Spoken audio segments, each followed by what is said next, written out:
محمد وآل محمد بلندتر صلوات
پہ سلطان مشرق ہے، سنتے تھے روح فاطمہ کے اس گھڑی میں، میرے لال ہے میرے بیگت میرے حسین، جاتے ہو سب کی لاشوں پہ تم تو بچولو شہر، جاتے ہو سب کی لاشوں پہ تم تو بچولو شہر، رونا یہی ہے مجھ کو تو تو سر کٹائے گا، رونے کو کوئی لات پہ کوئی نہ آئے گا، رونے کو کوئی لات پہ تیری نہ آئے گا، لے آئے سب شہیدوں کو سلطان بے وطن، قاسم کی لاش ہم نہ سکے پر شہ زمان، توڑوں سے پائے مارتا ایک روز ودا، ہونے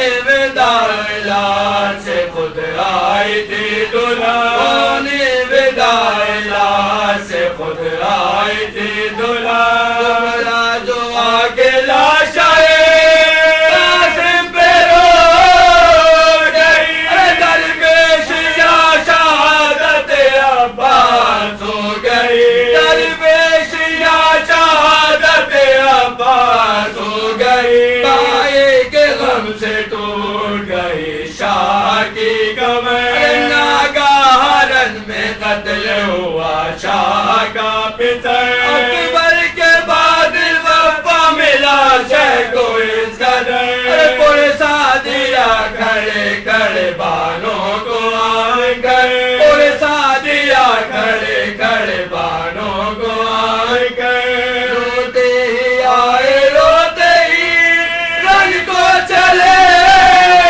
گئے، اکبر کی لاش رکھ گئے اصغر کو لے گئے، اکبر کی لاش رکھ گئے اصغر کو لے گئے، یہ کہتے آئے متصل لشکر جفا، دکھلایا ظالموں کو تڑپنا صغیر کا، آنکھوں میں ہلکے خشک دہن چھوٹا سا گلا، چاہا کہ پانی مانگے مگر آ گئی حیا، چاہا کہ پانی مانگے مگر آ گئی حیا، مشکل سے صرف اتنا کہا درد و یاد سے، یارو قریب مر گیا بچہ یہ پیار سے، یارو قریب مر گیا بچہ یہ پیار سے، پورا کے منہ پہ بیٹے کے روئے امام دین، ایک ایسے آہ کے تھرا گئی زمین، حضرت سے پوچھنے لگے نا حرملا لئی، تو پانی اب تو آپ سے یہ مانگتا نہیں، تو پانی اب تو آپ سے یہ مانگتا نہیں، فرمائیے کہ تیرے آکار گئے ہوا، اصغر کا حرد خشک ہوا یا کہ تر ہوا، فرمائیے کہ تیرے آکار گئے ہوا، اصغر کا حرد خشک ہوا یا کہ تر ہوا، دیکھا ہے لال ماہے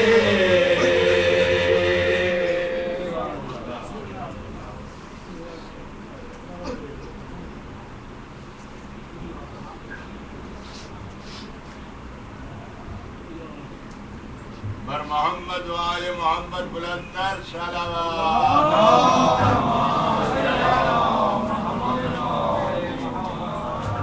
نعرہ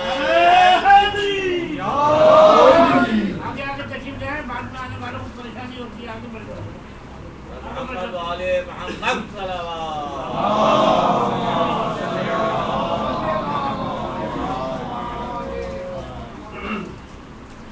ایک مرتبہ درود پڑھ کے سب مل کر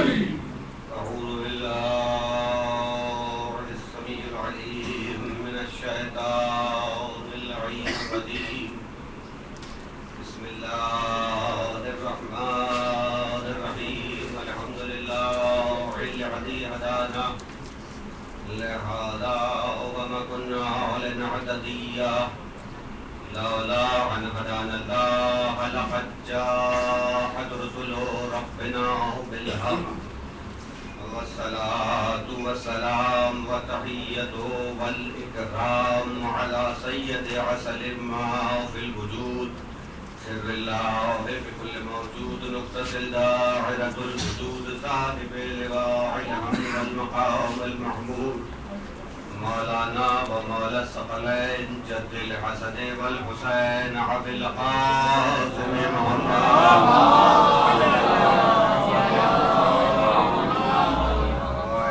الطيبين الطاهرين المعصومين المظلومين أما بعد فقد قال الله سبحانه وتعالى في محكم كتابه المبين بسم الله الرحمن الرحيم إن الأنبياء يرثها عباد الصالحون صلوات پڑھیں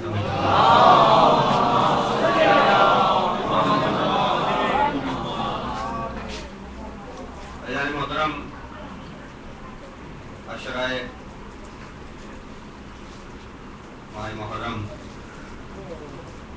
سن 1434 ہجری کے سلسلے کی دوسری مجلس بعنوان حسین وارث انبیاء. کل تمہیدی گفتگو اور تمہیدی گفتگو میں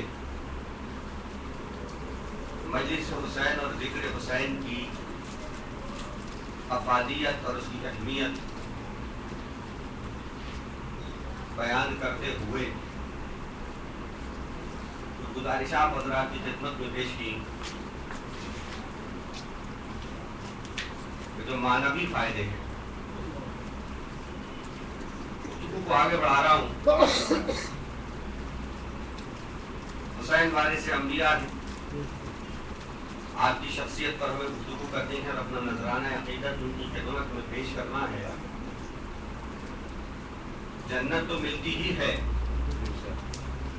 لیکن حسین کا یہ احسان بھی کیا کم ہے کہ جیسے ہی محرم کا چاند نمودار ہوتا ہے ایک مدرسہ کھل جاتا ہے, ایک مکتب کھل جاتا ہے, تحقیق کا اور علم کا دفتر کھل جاتا ہے. جب کوئی نیا ادارہ کوئی یونیورسٹی کھلتی ہے تو اس کی ایڈورٹائزمنٹ کی جاتی ہے کہ لوگ آئیں,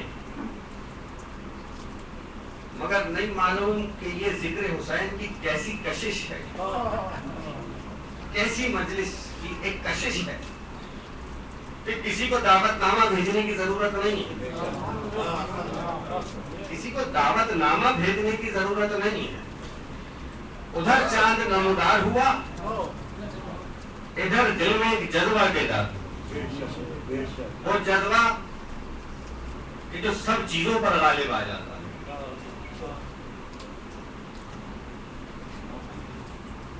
ایک مذاکرہ مرثیے کے عنوان سے میرے والد مرحوم پروفیسر سردار نقوی صاحب کا ایک بہت بڑے ادیب دانشور شاعر کے ساتھ ہو رہا تھا پاکستان ریڈیو پر, ریڈیو پاکستان پر. تو انہوں نے مرثیے کے حوالے سے ایک بات کہی, سوزخان اور مرثیہ خوان. انہوں نے کہا بھائی سوزخانی اور مرثیہ خوانی تو حصول ثواب کے لیے کیا جانے والا ایک عمل ہے, بگڑا شاعر مرثیہ خواں ہو جاتا ہے اور بگڑا خان سوزخان ہو جاتا ہے. تو یہ دونوں کام جو ہیں یہ صرف حصول ثواب کے لیے لکھے جاتے ہیں.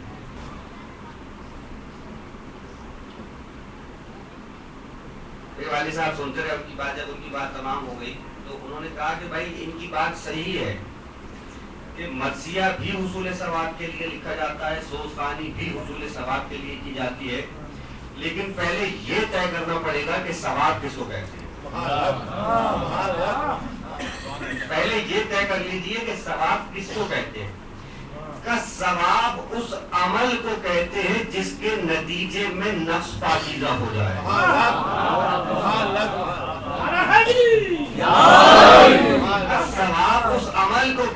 جس کے نتیجے میں نفس پاکیزہ ہو جائے. جب آپ کوئی نیک کام انجام دیتے ہیں تو ہم یہ سمجھتے ہیں کہ ہمارا ایک اکاؤنٹ اللہ تعالیٰ کے ہاں کھلا ہوا ہے اور اس میں ہماری جیسے کوئی رقم جمع ہو رہی ہے اور روز محشر ہمارے کام آ جائے گی، وہ ایک علیحدہ بات ہے. لیکن اصل میں ثواب کیا ہے؟ کہ ثواب کا تعلق صرف آخرت سے نہیں ہے، ثواب کا تعلق اس دنیا سے ہے. کہ وہ کیسے؟ کہ وہ ایسے کہ جب آپ کوئی نیک کام انجام دیتے ہیں اس کے نتیجے میں جو نفس پاکیزہ ہوتا ہے اسے کہتے ہیں ثواب، اسے کہتے ہیں ثواب. کا اور ذکر حسین، اس سے بڑھ کر نفس کی طہارت کا کوئی وسیلہ ہی نہیں ہے. ہمیں حسین میں لکھا جانے والا مرثیہ ہو یا کی جانے والی سوزخانی ہو، اس سے بڑھ کر نفس کی طہارت کا کوئی ذریعہ اور وسیلہ ہو ہی نہیں سکتا. مولانا کوثر نیازی صاحب کا ایک جملہ مجھے یاد آ گیا. انہوں نے کہا کہ لوگ یہ کہتے ہیں کہ مجلسیں صرف رونے رلانے کے لیے ہیں، یہ اس سے بڑھ کر اور کچھ نہیں، یہ آنسو کوئی حقیقت نہیں رکھتے. کہ اگر تم سمجھتے ہو کہ یہ آنسو کچھ حقیقت نہیں رکھتے تو ایک بات میری سن لو کہ میں کیا عقیدہ رکھتا ہوں. کہا کہ غم حسین میں بہنے والے آنسو صرف آنسو نہیں ہے، بلکہ یہ تو وہ پانی ہے کہ جس سے انسان کی روح وضو کرتی ہے. محمد والے محمد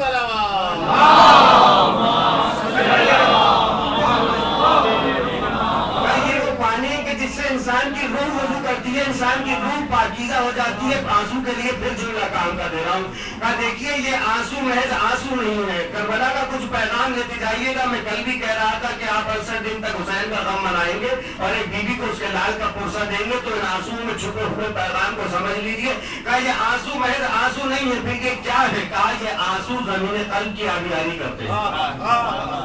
میرے سامنے پڑھا لکھا مجمع بیٹا. کہا کہ یہ آنسو زمین قلب کی آبیاری کرتے ہیں. کوئی زمین جس میں بیج بویا جانا ہوتا ہے، ہر زمین اس قابل نہیں ہوتی کہ وہ پھل دے. ہر زمین کی یہ صلاحیت نہیں ہوتی کہ وہ پھل دے. پہلے اسے اس قابل بنانا پڑتا ہے کہ وہ پھل دے سکے. بہت ساری زمینیں بانجھ ہوتی ہیں، جسے بنجر زمین کہا جاتا ہے. پاکستان سٹیز میں سیم اور تھور بنایا جاتا ہے. سندھ کا بہت سارا علاقہ ہے جو سیم اور تھور سے آفت زدہ ہے، وہاں پہ کچھ پیدا نہیں ہوتا. کہا زمین کو اس قابل بنانا پڑتا ہے کہ وہ پھل دے سکے. کہا یہ آنسو کیا کرتا ہے؟ کہا یہ آنسو زمین قلب کی آبیاری کرتا ہے کہ اس میں ایمان کا بیج بویا جائے. یہ آنسو زمین قلب کی آبیاری کرتا ہے کہ اس میں ایمان کا بیج بویا جا سکے. کہا جب ایمان کا بیج بویا جائے گا اس کا نتیجہ کیا ہوگا؟ کہا جب ایمان کا بیج بویا جائے گا اس کے نتیجے میں عمل صالح کا پھل آئے گا. یہ سلسلہ ہے کہ زمین کو اس قابل بنایا گیا کہ اس میں ایمان کا بیج بویا جا سکے اور اس سے پھر عمل صالح کا پھل آ سکے. یہ آنسو کا ایک تسلسل ہے جو چل رہا ہے کہ الٹیمیٹ اختتام کہاں ہوگا؟ نفس کی طہارت پر، اور نفس کی طہارت کا سلسلہ چلتا رہتا. یہ ذکر حسین اور یہ غم حسین وہ ہے کہ جو نفس کی تہذیب کرتا ہے، نفس کی تربیت کرتا ہے. جب نفس کی تہذیب اور تربیت ہوتی ہے تو نفس تزکیہ کرتا ہے. جب نفس کا تزکیہ ہوتا ہے تو نفس پاکیزہ ہو جاتا ہے، اور جو پاکیزہ نفس ہوتا ہے وہ دنیا کی قید سے آزاد ہو جاتا ہے، اور وہ دنیا کی قید سے ایسا آزاد ہو جاتا ہے کہ اس آزاد نفس کو حر کہا کرتے ہیں. محمد والے محمد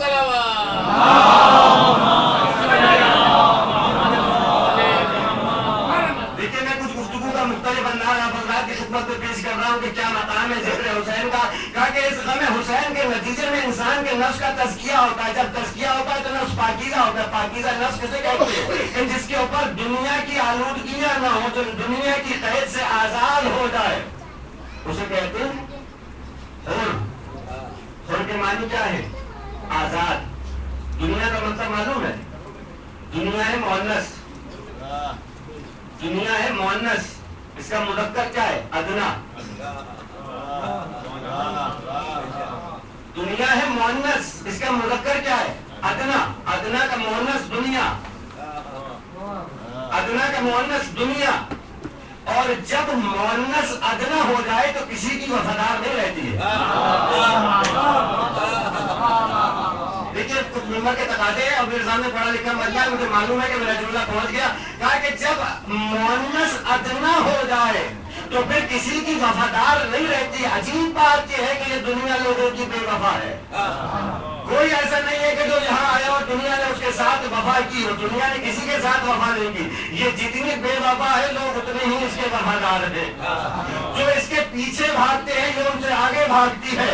اور جو اس کو 3 مرتبہ طلاق دے دے,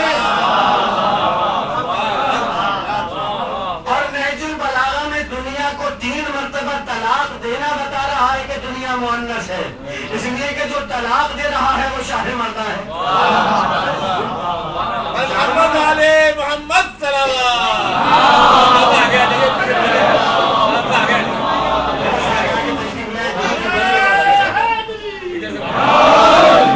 بیچارے والوں کے لیے تھوڑا آگے آگے تشریف لے آئے, اور اچھا ماحول ہو جائے گا, اور اچھا ماحول ہو جائے گا.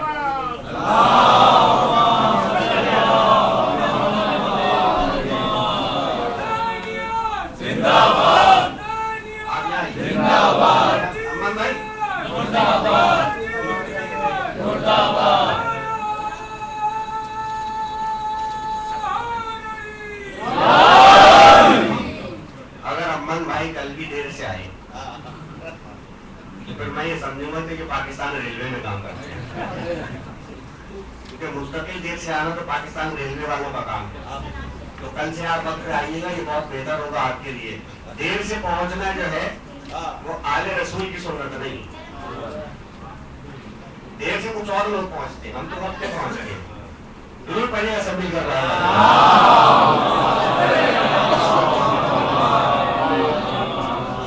کہا کہ 3 مرتبہ دنیا کو طلاق دی, اور 3 مرتبہ طلاق دینا بتا رہا ہے کہ دنیا مؤنث ہے, کیونکہ طلاق دینے والا شاہ مردہ ہے. جو لوگ دنیا کے پیچھے بھاگتے ہیں, جو لوگ دنیا کے پیچھے بھاگتے ہیں, دنیا ان سے آگے بھاگتی ہے. اور جس علی نے دنیا کو 3 مرتبہ طلاق دی وہ علی کے در پہ بیٹھی رہی. وہ علی کے در پہ بیٹھی رہی. نہج البلاغہ کا جملہ سنا دوں, بہت کام کا جملہ ہے. نہج البلاغہ کا بہت کام کا جملہ ہے.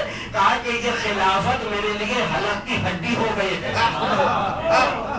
حلق کی ہڈی نہ نگلی جاتی ہے نہ اگلی جاتی ہے. کہا کیا کروں کہ اگر بولوں تو کہتے ہیں کہ حکومت کی طلب ہے, اور خاموش رہوں تو کہتے ہیں کہ موت سے ڈر گئے. حالانکہ قسم ہے اس ذات کی کہ جس کے قبضہ قدرت میں میری جان ہے, کہ ابو طالب کا فرزند موت سے اس سے بھی زیادہ مانوس ہے کہ جیسے بچہ شیر مادر سے ہوتا ہے.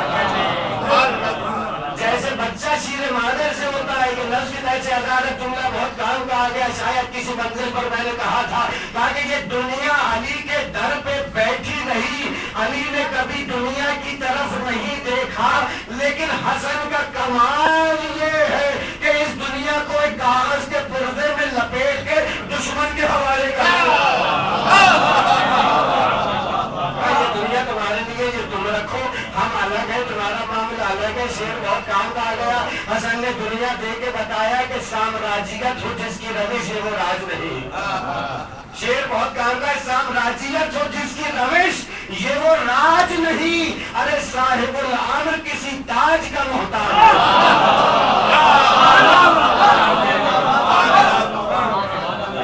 صاحب الامر کسی تاج کا محتاج نہیں. صاحب الامر کسی تاج کا محتاج. کہا نفس کو دنیا کی قید سے آزاد کرنا ہے. جو ہر طرح کی قید سے آزاد ہو جائے, چاہے وہ دولت کی محبت ہو, چاہے حکومت کی محبت ہو, چاہے غذا کی محبت ہو, چاہے پانی کی محبت ہو, چاہے جان کی محبت ہو, چاہے اولاد کی محبت ہو. ایسے آزاد انسان کو حر کہا کرتے ہیں. ایسے آزاد انسان کو حر کہا کرتے ہیں. اب 6 مصرے سنیے گا اور بیت پر خصوصی توجہ. کربلا کا یہ پیغام ہے پہ فکر بشر. کربلا کا یہ پیغام ہے پہ فکر بشر. کربلا کا یہ پیغام ہے پہ فکر بشر. اب بھی جاری ہے وہی حق و باطل کا سفر. کربلا کے جو اجالوں سے منور خود نظر, پیش باطل نہ جھکے پھر کسی انسان کا سر. کربلا رنگ اگر رنگ تفکر ہو جائے, دیکھیے یہ جو رنگ ہے نا, رنگ سمجھتے ہیں آپ, رنگ, اس رنگ کے اوپر پوری مجلس پڑھی جاتی ہے اور پڑھی جا سکتی ہے. قوالی سنی کبھی آپ نے؟ قوالی نکلا ہی قول سے. قول سے بنا قوالی. حضرت امیر خسرو کا کلام ہے جس سے قوالی بنی. اور وہ کون سا قول مانتے ہیں؟ کہتے ہیں قول بس ایک ہے, کہتے قول بس ایک ہے، وہ قول کیا کہ من کنت مولا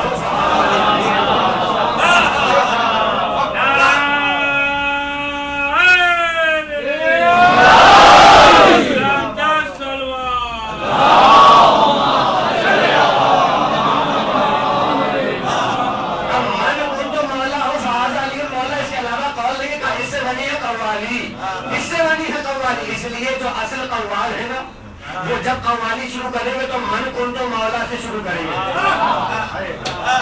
شروع کریں گے تو ہمیشہ شروع کریں گے من کنت مولا ہو، چاہے کسی عقیدے کا ہو چاہے کسی مسلک کا ہو، لیکن قول تو ماننا پڑتا ہے من کنت مولا۔ اور اس کو کہتے ہیں رنگ، رنگ اس لیے کہتے ہیں کہ جو عقیدت سے سنتا ہے اس پہ قدیری رنگ چڑھ جاتا ہے، اس پہ قدیری رنگ چڑھ جاتا ہے، قدیری رنگ۔ اور یہ رنگ بھی بڑا عجیب قدیر کے رنگ ہیں، بہت سارے لوگوں کے رنگ متغیر ہو گئے تھے،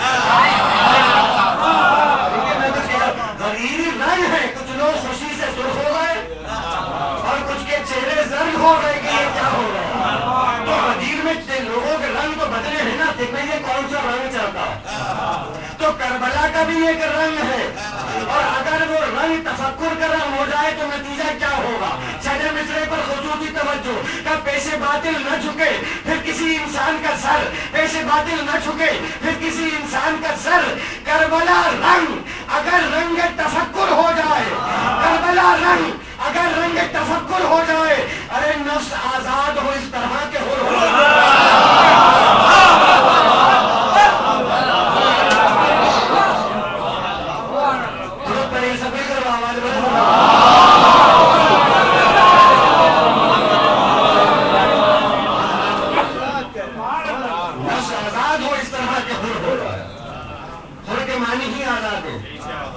حریت کی جنگیں چل رہی ہیں، جنگ حریت، حر کے معنی ہے آزاد، حر کے معنی آزاد کا کربلا رنگ اگر رنگ تفکر ہو جائے، نفس آزاد ہو اس طرح کے حر ہو جائے۔ اور ایک شعر سنا دوں، پیغام ہے میرے نوجوان دوستوں تک، کہا کہ حر بننا آسان نہیں ہے، آسان نہیں ہے، مشکل مرحلہ ہے۔ کیا خزف نفس اگر چاہے تو در بن جائے۔ ہر پتھر میں صلاحیت ہوتی ہے ہیرا بننے کی، اس کو کہتے ہیں خزف۔ ہیرا بننے کے لیے جلنا پڑتا ہے، بڑی قربانیاں دینی پڑتی ہیں، پھر جا کے کندن بنتا ہے۔ آسانی سے کوئی کندن نہیں بنتا، مشقت ہے۔ اس لیے کسی بابر میں بابا نے لکھا تھا ذکر شبیر ہے آسان، یہی مشکل ہے۔ دعوی محبت آسان ہے، اس کی صنعت فراہم کرنا مشکل ہے۔ کیا کہا؟ خزف نفس اگر چاہے تو در بن جائے۔ بہت اچھا مصرع ہے، خزف نفس اگر چاہے تو در بن جائے، جس میں حر بننے کی ہمت ہو وہ حر بن جائے، جس میں حر بننے کی ہمت ہو وہ حر بن جائے۔ کہا کہ سارے انبیاء کی وراثت لیے ہوئے تھے حسین کربلا، اور لیے ہوئے ہیں۔ یہ تو تمہید میں گفتگو آ گئی، اور یہ بات یقینی ہے، یقینی ہے کہ ہم سوچ کر کچھ آتے ہیں، پڑھتے کچھ ہیں۔ اس لیے کہ معصوم فرماتے ہیں کہ جب تم ممبر پر آ کر ہمارا ذکر کرتے ہو تو زبان تمہاری چل رہی ہوتی ہے، ذہن ہمارا، ہمیں پتا ہوتا ہے کہ پڑھنے والے کو کیا پڑھنا ہے۔ تمہید میں کچھ جملے میں نے کہہ دیا اور بہت تیزی کے ساتھ آگے بڑھ رہا ہوں۔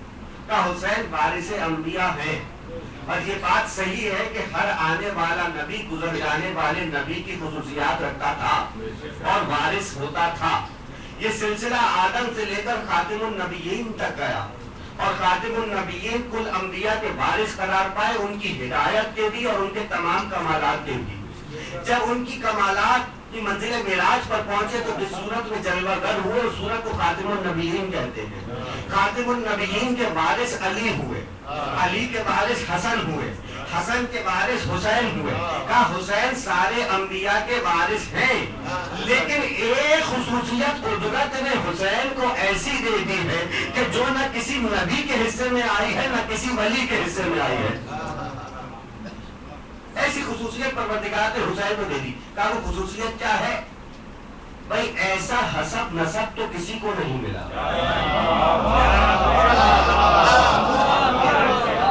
بڑی آسانی سے میں نے کہہ دیا. کہا کہ بھئی ایسا کون ہے کہ باپ بھی معصوم ہو, ماں بھی معصوم ہو, نانا بھی معصوم ہو, بھائی بھی معصوم ہو, بیٹا بھی معصوم ہو, وہ بھی معصوم ہو. ایسا سوائے حسین کے اور کون ہے؟ کہا کہ ایک مصرع سنا رہا ہوں اور اس میں بڑی جسارت کی ہے. میرے والد مرحوم نے کہا ایسا حسب نسب تو کسی کو نہیں ملا, ایسا حسب نسب تو کسی کو نہیں ملا, حد یہ ہے مصطفیٰ سے نبی کو نہیں ملا. ماں فاطمہ زہرا, باپ علی مرتضیٰ, نانا رسول, بھائی حسن خود معصوم, بیٹا سید سجاد. کہا کہ جب حسین پیدا ہوئے ہیں, حسین پیدا ہوئے, بہت تیزی کے ساتھ آگے بڑھنا, حسین جب دنیا میں آئے ہیں تو اللہ کے رسول کا طریقہ یہ تھا کہ ہر دوسرے روز اپنی اکلوتی بیٹی فاطمہ زہرا کے گھر آتے تھے, حسین کو گود میں لیتے تھے, اپنی زبان حسین کے منہ میں دے دیا کرتے تھے. ذرا سنیے گا, مسائل کی منزلیں نہیں فضائل کی منزلیں. کہا کہ اپنی زبان حسین کے منہ میں دے دیا کرتے تھے, حسین رسول کی زبان چوستے تھے اور اس سے حسین کی پرورش ہو رہی تھی. میں نے کہا بھائی بڑی اچھی بات ہے اور بڑی عجیب بات ہے. کہا کہ رسول آتے ہیں, حسین کے منہ میں اپنی زبان دے دیتے, نہیں معلوم ان دنوں میں کس نے کس کو کس بات کی زبان دے دی. کس نے کس کو کس بات کی زبان دے دی. کہا حسین نے رسول کی زبان چوسی, رسول کے لعاب سے حسین کا جسم بنا ہے. یا میں یوں کہہ دوں کہ 40 روز تک یہ سلسلہ جو جاری رہا تو محمد نے حسین کو بھی محمد بنا دیا اور پھر امت کے سامنے اعلان کر دیا حسین منی و انا من الحسین. حسین مجھ سے ہے اور میں حسین سے, حسین مجھ سے ہے اور میں حسین سے. ساری وراثتیں حسین تک پہنچ گئی. اچھا بھائی ان کی وارث کہتے کس کو؟ میں بالخصوص گفتگو کروں گا زیارت وارثہ میں جن انبیاء کرام کا تذکرہ ہوا ہے ان کی وراثت کے حوالے سے. ان الارض یرثها عبادی الصالحون, سورہ انبیاء کی آیت کا نشان 105. ہم نے اس زمین کا وارث اپنے صالح بندوں کو قرار دیا ہے, اس زمین کا وارث اپنے صالح بندوں کو قرار دیا ہے. قرآن مجید نے 35 مقامات پر وراثت کے حوالے سے گفتگو کی ہے اور بالعموم وراثت کو 2 حصوں میں تقسیم کیا ہے. ایک ہے مادی وراثت اور ایک ہے معنوی وراثت. بہت توجہ ہے اس مقام پر. کہا ایک ہے مادی وراثت اور ایک ہے معنوی وراثت. دونوں وراثتوں کو تقسیم کیا ہے اور دونوں کے اصول بھی اس نے بتا دیے. مادی وراثت کے بھی اصول بتائے ہیں, معنوی وراثت تو ہے ہی اس کے پاس کہ وہ جس کو چاہے عطا کرے. 35 مقامات پر وراثت کا تذکرہ ہوا. انشاءاللہ آنے والے دنوں میں وہ آیات بھی میں آپ حضرات کی خدمت میں پیش کروں گا, لیکن آج مجھے کچھ بہت اہم باتیں آپ حضرات کی سماعتوں کی عدالت میں پیش کرنی ہے. کہا کہ بھئی ایک ہے مادی وراثت اور ایک ہے معنوی وراثت. مادی وراثت کے لیے کردار شرط نہیں ہے, قرابت شرط ہے. بہت توجہ ہے. کہا کہ بھئی ایک باپ ہے, اس کے 4 بیٹے ہیں, 2 بد کردار ہیں اور 2 نیک کردار ہیں, لیکن جب اس کی جائیداد تقسیم ہوگی تو نیک کردار کو اس کی نیکی کی وجہ سے زیادہ نہیں ملے گا اور بد کردار کو اس کی بدی کی وجہ سے کم نہیں ملے گا. اس کا مطلب یہ ہوا کہ مادی وراثت کے لیے قرابت شرط ہے, کردار شرط نہیں ہے. معنوی وراثت کا معاملہ بالکل مختلف ہے. کہا وہ کیسے؟ کہا وہ ایسے کہ یعقوب کے 12 بیٹے تھے. کہا یعقوب کے 12 بیٹے تھے, ایک بیٹا یوسف تھا جو سب سے چھوٹا تھا اور باقی 11 الگ تھے. کہا کہ بھئی اگر مادی وراثت کی بات ہو تو کیا ہو؟ کہا مادی وراثت تو ان 12 کو برابر تقسیم کی جائے گی. اس میں یہ نہیں دیکھا جائے گا کہ کس کا کردار کیسا ہے, یوسف کو بھی اتنا ہی ملے گا جتنا باقی 11 کو ملے گا.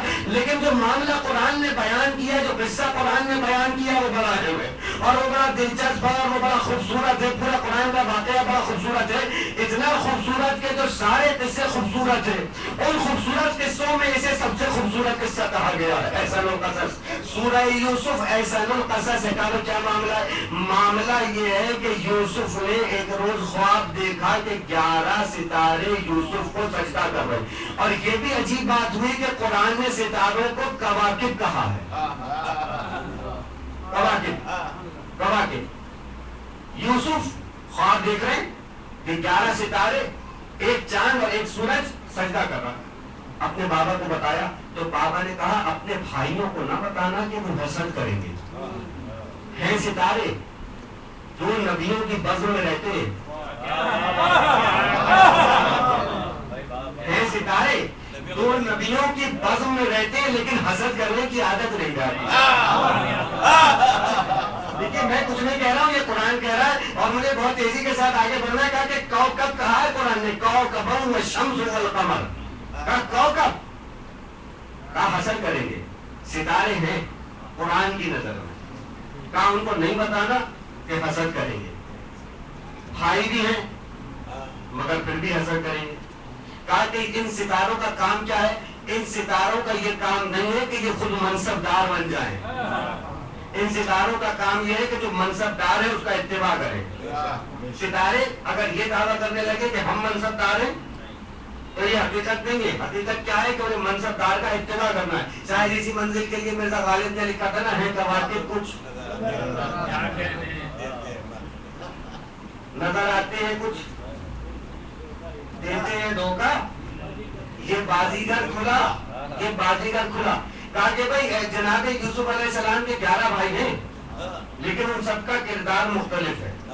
قرابت تو ایک جیسی ہے لیکن کردار مختلف ہے. اب یوسف کا قصہ تھوڑا سا اگر میں سنا دوں تو بڑا دلچسپ ہے, اگر اجازت ہو تو میں سنا دوں. کہا کہ جناب یوسف علیہ السلام تو بچے تھے, 10 سال کے تھے, بہت چھوٹے, نہیں معلوم آثار نبوت کیسے ظاہر ہونا شروع ہو گئے. یہ بھائیوں کو اس قدر حسد ہو گیا, اس قدر حسد ہو گیا کہ اپنے بابا سے جھوٹ بول کے بھائی کو لے گئے. اور اگر میں جملہ کہوں تو خدا نہ ضائع نہ کیجیے گا, کہا نبی اللہ ہیں اور 10 سال کے, کوئی 40 برس کا تو ہونے دیتے.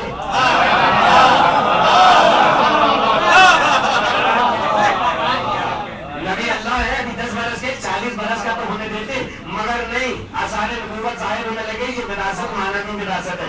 کہا کہ لے کے گئے, ایک اندھے کنویں میں ڈال دیا. جب اندھے کنویں میں ڈال دیا, ایک قافلہ گزرا, اس نے ڈول ڈالا. دیکھیے کوئی باتیں نہیں کہنی, اس نے ڈول ڈالا, پانی تو نہیں ملا, ایک جان سا بچہ مل گیا. ایک جان سا بچہ مل گیا, اس بچے کو لے کے چلے تو بازار مصر آ گیا. جب بازار مصر لگا تو اس بچے کی قیمت لگائی جانے لگی. کہا اس بچے کو ایک غلام بنا کے بیچا جانے لگا. عجیب معاملہ, ایک ترازو لاؤ. ایک ترازو لایا گیا, ایک پلڑے میں بچے کو بٹھا دیا گیا, دوسرے پلڑے میں ہیرے اور جواہرات رکھے جانے لگے. ہیرے اور جواہرات رکھے جا رہے ہیں, رکھے جا رہے ہیں, رکھے جا رہے ہیں, لیکن یہ بچہ جس پلڑے میں بیٹھا ہے وہ تو ہلتا ہی نہیں. بھائی دیکھ کر دیکھنے والے حیران ہو گئے, آس پاس کے لوگ آنے لگے, ارے یہ بچہ ہے کہ یہ کیا ہے, یہ بچہ ہے کہ یہ کیا ہے. اگر محض بچہ ہوتا تو اتنا تو وزن نہ ہوتا. تو اب میں شعر پڑھا اور اس کی داد دیجیے گا. ارے دعوت حق کو جہالت کی خبر سمجھے تھے, یہ پیغمبر کو بھی خود جیسا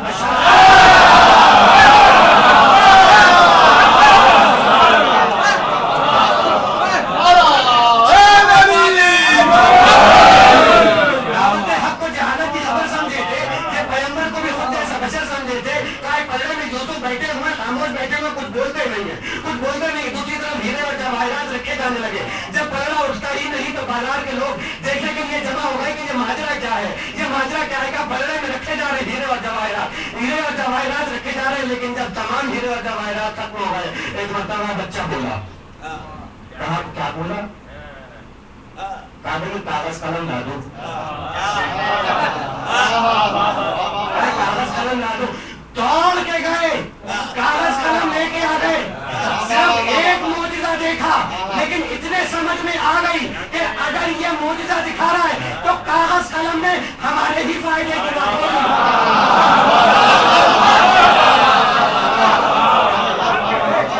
کاغذ قلم مانگا, اتنا تو سمجھ میں آ گیا کہ ہمارے فائدے کی بات ہوگی. بھائی بڑے سمجھدار لوگ تھے, اگر کاغذ قلم مانگا تو لے کے تو آ گئے.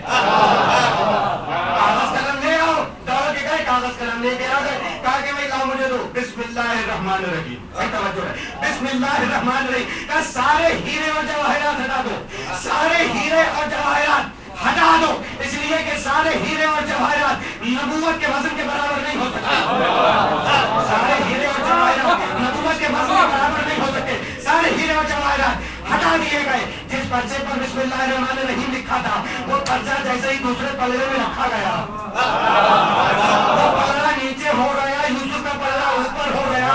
اس کا مطلب یہ ہے کہ قرآن کی ایک آیت کا وزن اتنا ہے,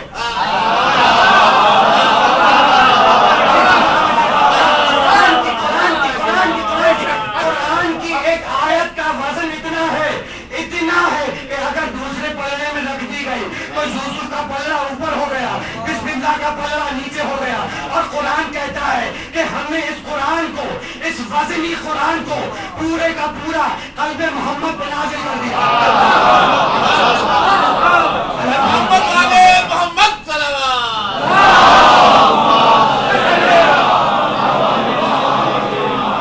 ہم نے اس قرآن کو قلب محمد پہ نازل کر دیا. بھائی کتنا وزنی ہوگا وہ قلب, اور کیا ضرب ہوگا اس قلب کا, کیا ضرب ہوگا اس قلب کا کہ جس نے اس قرآن کے وزن کو برداشت کر لیا. کا ایک آیت کا وزن اتنا ہے کہ جس کے لیے رسول اٹھ جاتے ہیں, کیا اٹھ جاتے ہیں, نبی یوسف اٹھ جاتے ہیں. اتنا وزن ایک آیت کا. اب میں پورے مملکت اسلامیہ کو یہ دعوت فکر دے رہا ہوں کہ کسی چھوٹی سے چھوٹی کتاب میں مجھے یہ لا کر دکھا دے کہ کبھی رسول پر قرآن کی کوئی آیت نازل ہوئی ہو اور رسول اس کی تعظیم کو اٹھا ہو.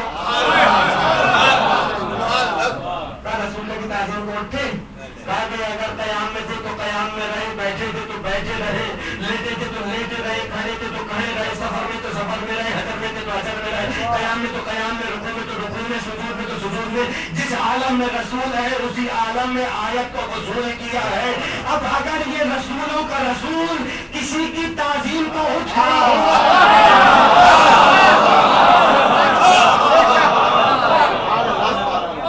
اس کا مرتبہ کیا ہوگا, اس کا مرتبہ کیا ہوگا. دیکھیے چونکہ میں وراثت پر گفتگو کر رہا ہوں اس لیے مجھے یہ گفتگو کرنا ضروری تھی کہ رسولوں کا رسول اپنی بیٹی کی تعظیم کو اٹھتا ہے. رسول کا ہر عمل سنت ہوتا ہے نا, اور سب نے لکھا ہے کہ رسولوں کا رسول اپنی بیٹی فاطمہ کے لیے اٹھتا تھا. اچھا بھائی فاطمہ زہرا کے لیے رسول اٹھتے تھے تو مسلمانوں میں یہ طریقہ رائج کیوں نہ ہو گیا کہ ہر باپ اپنی بیٹی کی تعظیم کرتے کہتے ہیں نا کہ ہر باپ اپنی بیٹی کی تعظیم کو اٹھے, یہ سنت رسول ہے. مگر نہیں قرار پایا کہ باپ کا بیٹی کی تعظیم کو اٹھنا سنت رسول ہے. ہر باپ کا اپنی بیٹی کی تعظیم کرنا سنت رسول ہو یا نہ ہو, رسول کی بیٹی کی تعظیم کرنا سنت رسول ہے. پھر مجھے شعر یاد آ گیا, نہیں معلوم کہ کہاں تک پہنچے گا کیونکہ میرے پاس وقت کم ہے, اس لیے میں شعروں کا بہت سارا لے کر بہت تیزی سے آگے بڑھا ہوں. کا عظمت بنت پیمبر کا جو انکاری ہے, اگر دوسرے مصری پر داد دے دی تو واقعی میری محنت سوارت ہو جائے. کا عظمت بنت پیمبر کا جو انکاری ہے, لاکھوں نور کی محفل میں مگر ناری.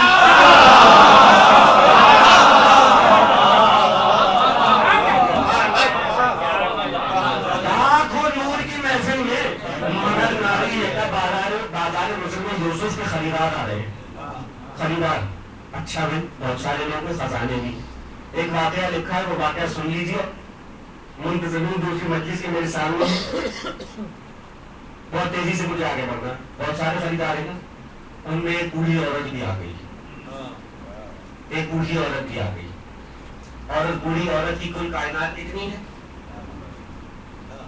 چرخا کاٹتی ہے. ایک سوٹ کی انٹی ہے اس کے پاس, یوں سمجھ لو کہ ایک گٹو ہے اس کے پاس. لاٹھی ٹیکتی ہوئی آ گئی, کہا مجھے بھی یوسف کو خریدنا ہے. دیکھنے والے دیکھ کے ہنسنے لگے. کہا تیرے پاس کیا ہے جو تو یوسف کو خریدنے آئی ہے, جن کے پاس ہیرے اور جواہرات ہیں وہ تو خرید نہیں پا رہے, تو خریدنے کے لیے آ گئی. مسکرا کے کہنے لگی مجھے معلوم ہے کہ میں یوسف کو خرید تو نہیں سکتی, لیکن کم سے کم اپنا نام تو خریداروں میں لکھوا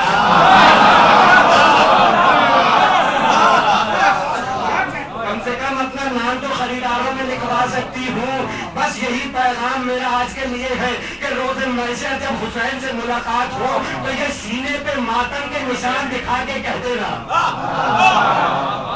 کہ ہم کربلا میں آپ پر جان تو نچھاور نہ کر سکے, لیکن یہ ماتم کے نشان بتا رہے ہیں کہ ہم آپ کے چاہنے والوں میں سے ہیں, آپ کے قاتلوں میں سے نہیں.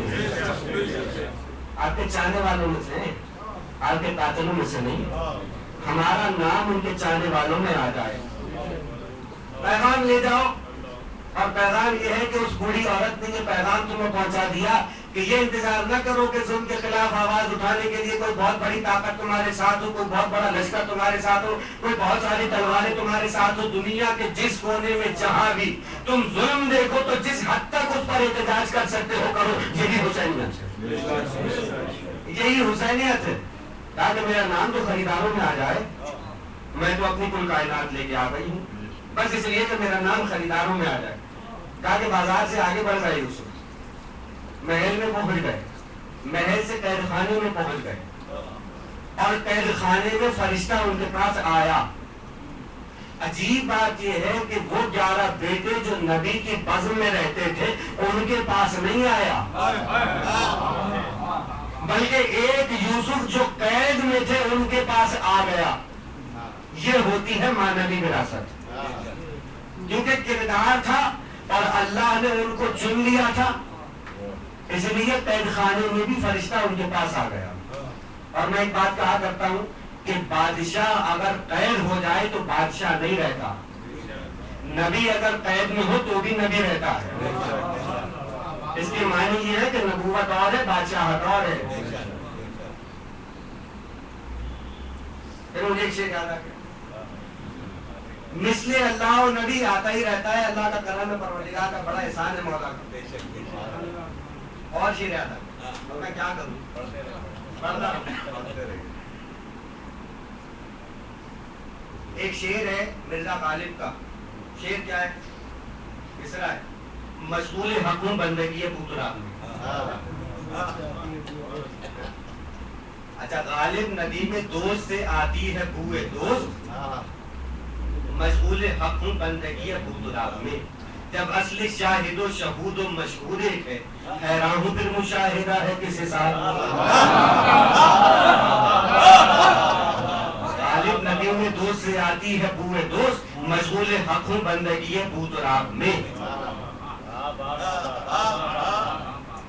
افتخار علی صاحب نے کہا ندی میں دوست سے آتی ہے بوئے دوست جنہیں, ندی میں دوست سے آتی ہے بوئے دوست جنہیں, وہ حق بندگی بوتراب رکھتے ہیں, حساب رکھتے ہیں اب تک کی دھڑکنوں کا, مگر دلوں میں حب علی پہ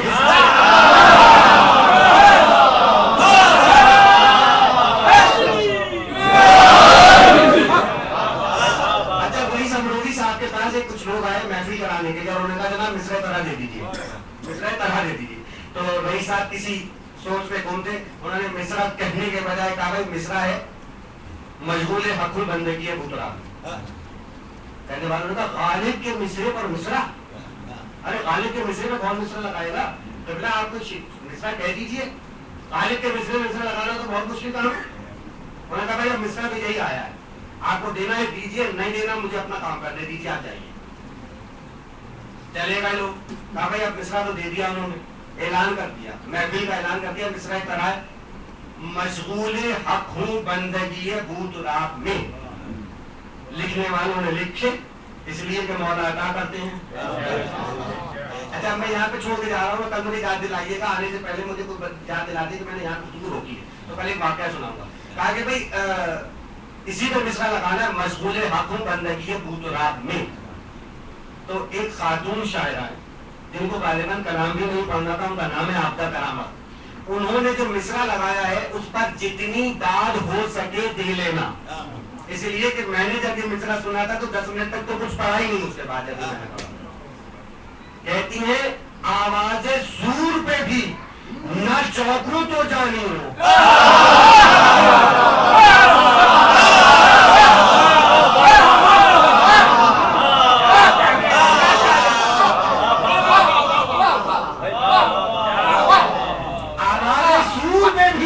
آواز سور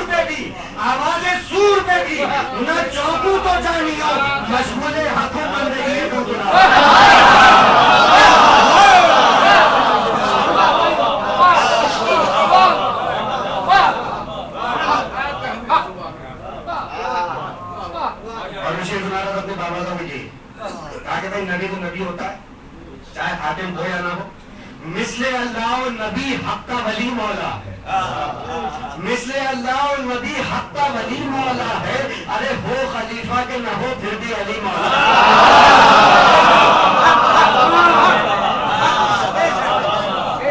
ہو خلیفہ کے نہ ہو پھر بھی علی مولا ہے. ڈاکٹر شاہد مسعود صاحب نے آج سے 4 سال 5 سال پہلے ایک پروگرام کیا تھا اینڈ آف ٹائمز کے نام سے. انہوں نے اس میں دونوں طرف کے علماء سے گفتگو کی تو ہمارے ایک عالم دین حامد شاہ موسوی صاحب کے پاس گئے, پروردگار ان کی عمر دراز کرے, اور ان کے پاس جا کے سوال کرنے لگے یہ فرمائیے کہ اگر ایک خلیفہ نے متع کے حکم کو بین کر دیا تھا, منسوخ کر دیا تھا, تو علی بھی تو بعد میں خلیفہ بنے تو جاری کر دیتے. اب جو جواب ہے حامد موسوی صاحب کا یار کیا جواب ہے؟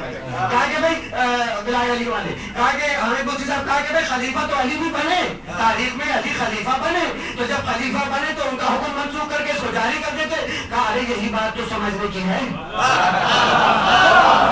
کہا ارے یہی بات تو سمجھنے کی ہے. کیا مطلب؟ کا مطلب یہ کہ اگر علی خلیفہ بن کے ان کے حکم کو منسوخ کرتے تو جس کے پاس منسوخ کرنے کا اختیار ہوتا ہے اسی کے پاس جاری کرنے کا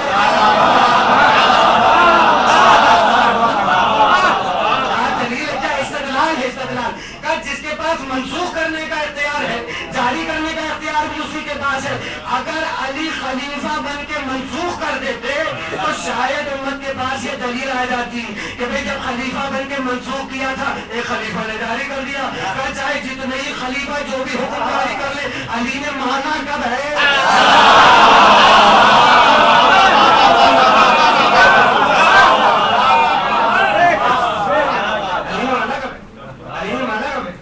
دنیا نے دین کو ایک لطیفہ بنا لیا.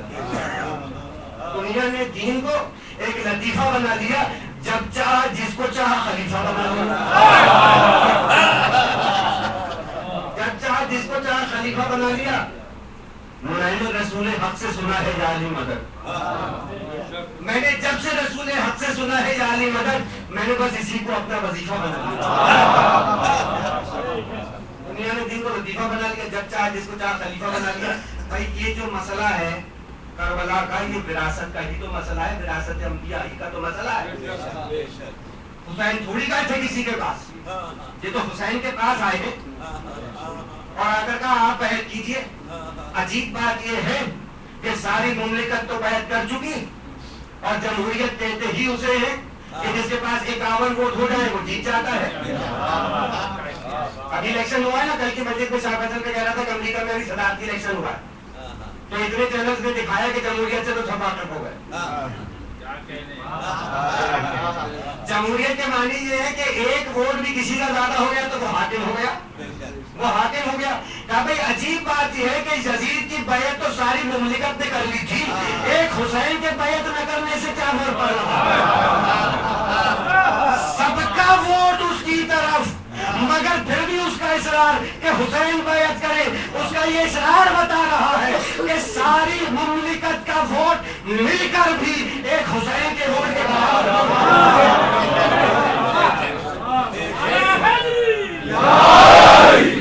ایک حسین کے ووٹ کے برابر نہیں ہو سکتا. حسین کے ووٹ کے برابر نہیں ہو سکتا. ایک حسین کے ووٹ کے برابر نہیں ہو سکتا. کہا حکم آ گیا, حکم آ گیا.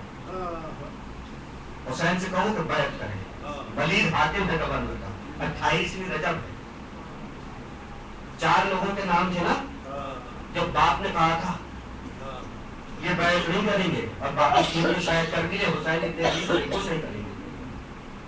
جو باپ کی بات نہیں مانتا وہ خدا کی کیا مانے گا. حسین ابن علی سے بیعت کا مطالبہ نہ کرنا. 22 کو گیا ہے دنیا سے, 28 کو پروانہ آ گیا. مسجد میں بیٹھے ہوئے پروانہ آیا, حاکم نے یاد کیا ہے, ایک اور صحابی بھی بیٹھے ہوئے. کہا اس وقت, کہا تم جاؤ. حسین سے پوچھ لگے ماجرا کیا ہے. کہا جس کو جانا تھا وہ دنیا سے چلا گیا, مجھے بلایا گیا ہے بیعت کے مطالبے کے لیے. کہا جائیں گے, کہا گھر سے ہوتا ہوا جاؤں. کہا حسین واپس گھر آئے اور گھر آ کر ایک مرتبہ بہن سے مشورہ کیا. بہن تمہارا مشورہ کیا ہے؟ کل کہہ رہا تھا کہ امام وقت کو کسی کے مشورے کی ضرورت تو نہیں ہوتی، لیکن حسین کا زینب سے مشورہ کرنا گویا یہ بتا رہا ہے، یہ بتا رہا کہ بہن زینب وہ وقت آ گیا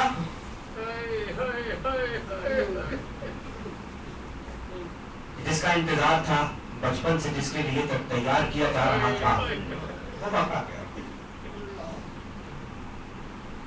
شاید حسین زینب کو یہ بتانا چاہتے ہوں کہ بہن زینب، کربلا میں سر میرا کٹے گا تو چادر تو تمہاری بچھے گی، اگر میرے جسم پر تیر لگے گے تو تازیانے تو تمہیں بھی مارے جائیں گے، کربلا کے میدان میں لاشا تو میرا پامال ہونا ہے، لیکن تمہیں تو شام تک جانا ہے، تمہیں تو شام تک جانا ہے۔ کس طرح وہ رات گزاری ہے حسین نے، کس طرح وہ رات گزاری ہے حسین نے۔ واپس آئے ہیں، کل پڑھ رہا تھا، گھر واپس آئے، بہن سے مشورہ کیا اور بہن نے بھائی کو مشورہ دیا، کہا بھائی اگر جانا ہے تو تنہا نہ جانا، سارے بھتیجوں کو، بیٹوں کو، بھائیوں کو ساتھ لے کے جانا۔ آج نہیں معلوم زینب کو کیا ہو گیا ہے، اس لیے کہ یہ وہی زینب ہے کہ جو علی اکبر اور عباس سے کہا کرتی تھی، علی اکبر اور عباس مدینے کی گلیوں میں ساتھ نہ نکلا کرو، میرے دل میں یہ خیال آتا ہے کسی کی نظر نہ لگ جائے، دل میں خیال آتا ہے کسی کی نظر نہ لگ جائے، ساتھ نہ نکلا کرو۔ آج کہہ رہی سب کو ساتھ لے کے جانا، ساتھ لے کے جانا، کہا سب کو ساتھ لے کے چلے، ساتھ لے کے چلے۔ کہا ایسا لگتا تھا جیسے کوئی بادشاہ جا رہا ہو، یہ وہ وقت ہے کہ جب خانوادہ فاطمہ حسن سے چھلک رہا ہے، علی اکبر جیسا جوان، عباس جیسا جوان، اور محمد جیسے جوان، قاسم جیسا جوان اس گھر میں ہے۔ مدینے کی گلیاں شاید آج آخری مرتبہ ان جوانوں کو ایک ساتھ دیکھ رہی ہیں، آخری مرتبہ ان جوانوں کو ایک ساتھ دیکھ رہی ہیں۔ حسین کو لے کے گئے، حاکم سے کچھ گفتگو ہوئی، کہا اس وقت میں بیعت کروں، دیکھتے ہیں صبح ہوگی کیا کرنا ہے۔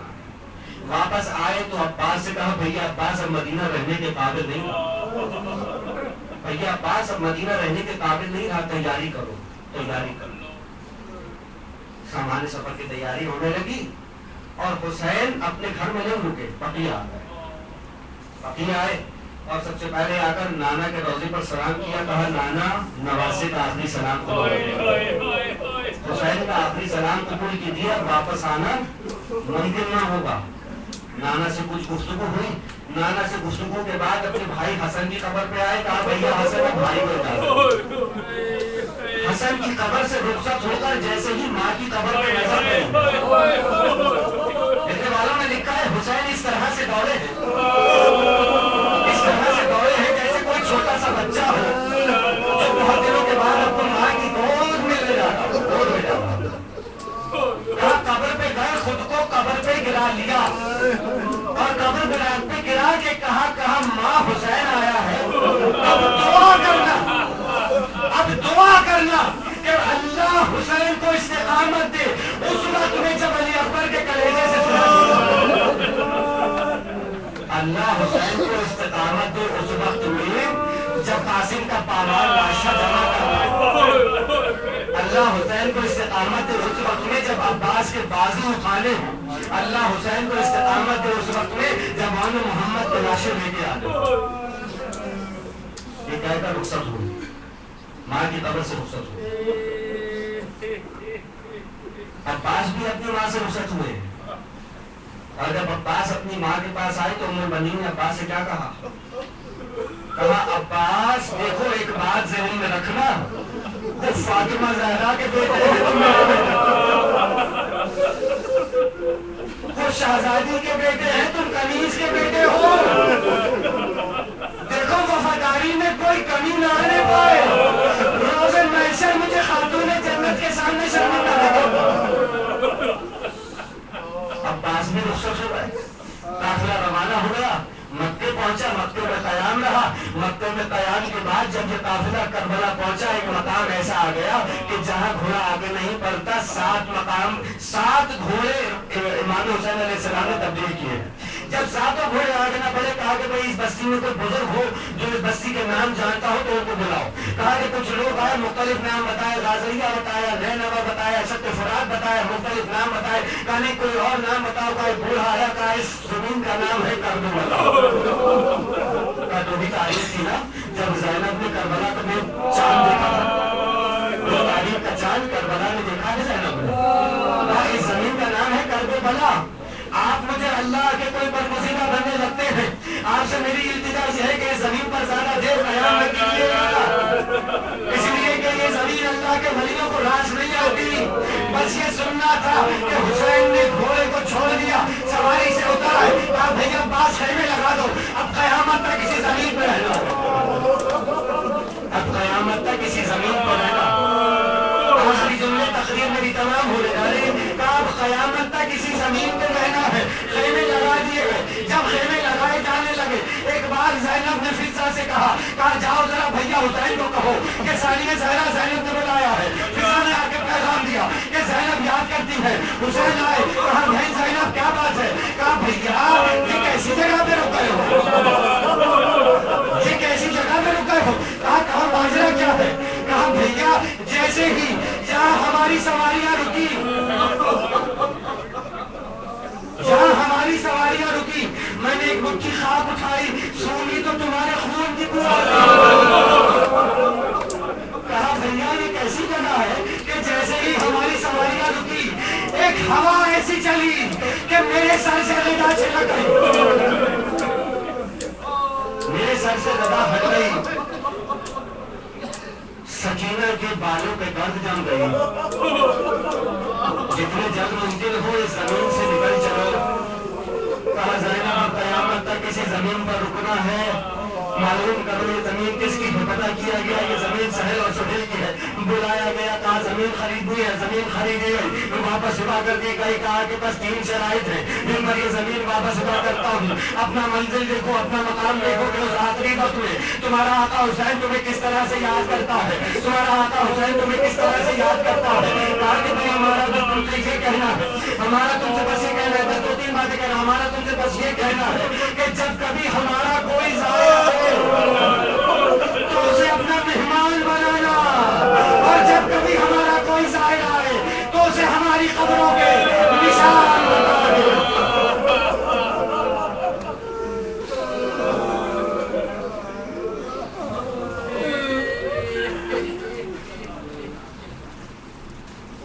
نادنی کا اعلان کر دیں, نادنی میں مجھے سنو.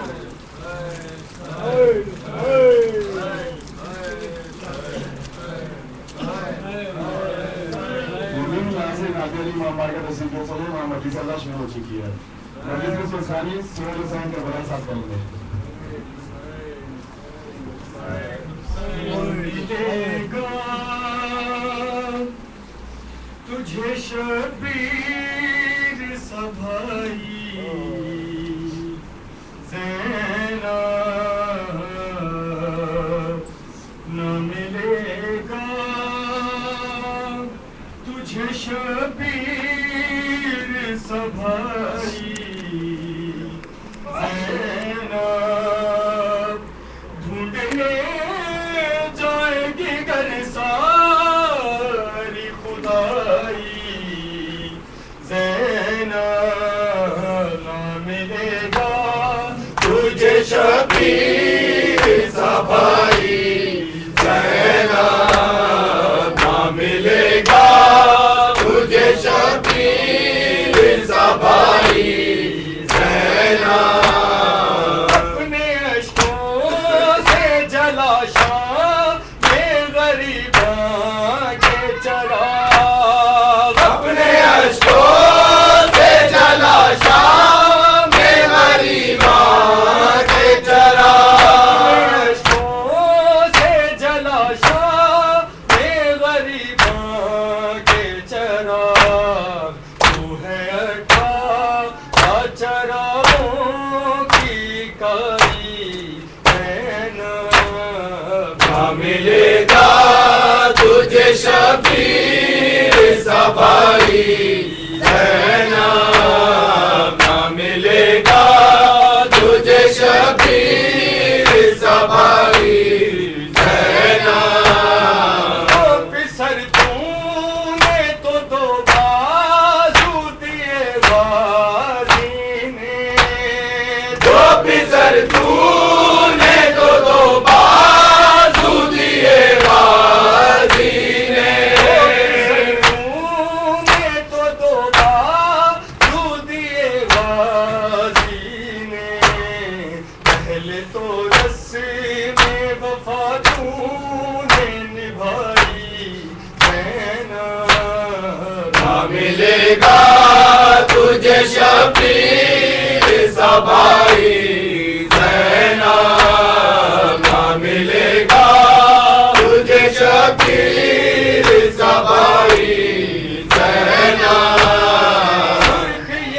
ملے گا تجھے شبیر سا بھائی زینب، نہ ملے گا تجھے شبیر سا بھائی زینب، پانی کو دیکھ کے کیوں کر آج گر ٹکڑے ہو، پانی کو دیکھ کے کیوں کر جگر ٹکڑے ہو، دیکھ کے کیوں کر آج گر ٹکڑے ہو، کھا گئی ہے تیرے غازی کو ترائی زینب، نہ ملے گا تجھے شبیر سا بھائی زینب، نہ ملے گا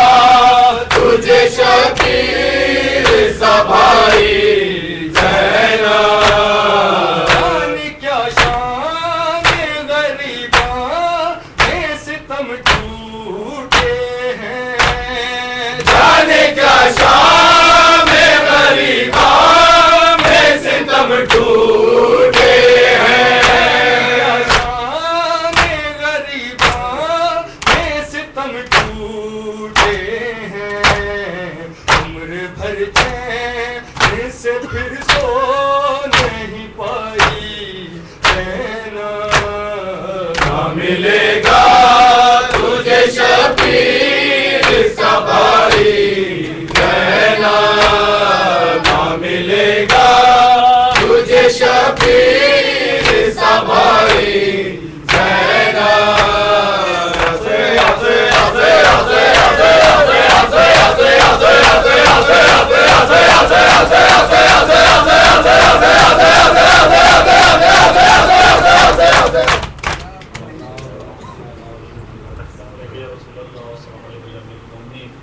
السلام علیکم یا فاطمہ الزہرا سیدۃ نساء العالمین، السلام علیکم یا حسن مصطفیٰ سید شباب اہل الجنہ، السلام علی حسین و علی علی بن حسین و علی اولاد الحسین و علی اصحاب الحسین و علی ابو الفضل العباس و علی جمیع الشہداء و سیران کربلا و رحمۃ اللہ وبرکاتہ۔ السلام علیکم یا غریب الغربا، السلام علیکم یا سلطان العرب والعجم، یا ابو الحسن یاری ابن موسی رضا و رحمۃ اللہ وبرکاتہ۔ السلام علیکم یا مولایا صاحب العصر والزمان، الامان الامان الامان، السلام علیکم یا خلیفۃ الرحمن، السلام علیکم یا امام الانس والجان، سیدی اجل اللہ تعالی فرجہ، اجل اللہ تعالی مخرجہ،